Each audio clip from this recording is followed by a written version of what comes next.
Game 2 of the Warriors-Rockets series ended in nothing but devastation and disappointment for the Warriors as it ended in a loss to the Rockets in Houston. Let's talk about it. Start with the Rockets. They played overall way better as a team and hit way more shots than they did last game. Last video I made, I said Jalen Green was not going to do that poorly again, and an hour before the game, I was messaging a friend saying that he's probably going to go for 40 tonight, and what did he do? He dropped 38 points, 8 threes, and he was hitting shots from everywhere, just taking them with all the confidence in the world. He had a great game, and so did the rest of the Rockets. While the loss was tough, the toughest part of this game was the horrible injury to Jimmy Butler. I reviewed every single angle of this play. People were saying Draymond pushed Amen Thompson into him. I did not see that. I see a bunch of people online confirming that with me as well. I don't know what Amen Thompson's goal was in that play. Either way, I cannot believe that the referees didn't review that for anything else other than a common foul. It was really frustrating to watch as a fan. After Jimmy Butler was gone, it seemed like the Warriors' heart was just taken right out of them, and we just couldn't really fight back.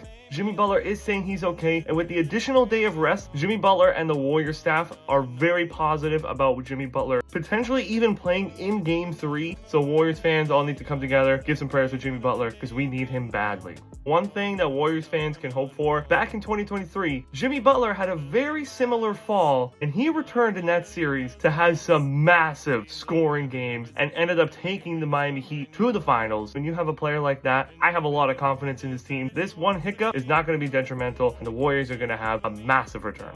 The rest of the Warriors in this game really struggled. Brandon Podziemski was dealing with food poisoning, and it clearly showed that he was just not in the right frame of mind this game. Steph Curry had 20 points and 9 assists tonight. While it wasn't a bad game, he only took 15 shots, and when Jimmy Butler is out of this game, I would love to have seen Steph Curry take as many shots as Jalen Green did. Jalen Green had 25 shot attempts in this game. I would have loved to have seen Steph Curry be more aggressive. He had plenty of opportunities to get those shots off. I think that's going to be a big change in Game 3. I'm not trying to complain too much when I say this. Warriors fan of many years, and I've seen Steph Curry get handled and beaten almost every single game. But the way the Rockets are handling it, they are grabbing him, they're hitting his wrist and grabbing his jersey and shorts while he's shooting the ball. They're wrapping his arms around him, and the referees just aren't calling anything. And I know Steph Curry's used to it, and Warriors fans are kind of used to it, but the rest of the NBA and NBA fans are starting to take notice, and I just don't know what the solution is. I don't know if there's going to be a change in Game 3 or Game 4. I personally don't see that happening, as we've been begging for it for years. It's really tough watching this game being officiated the way it was.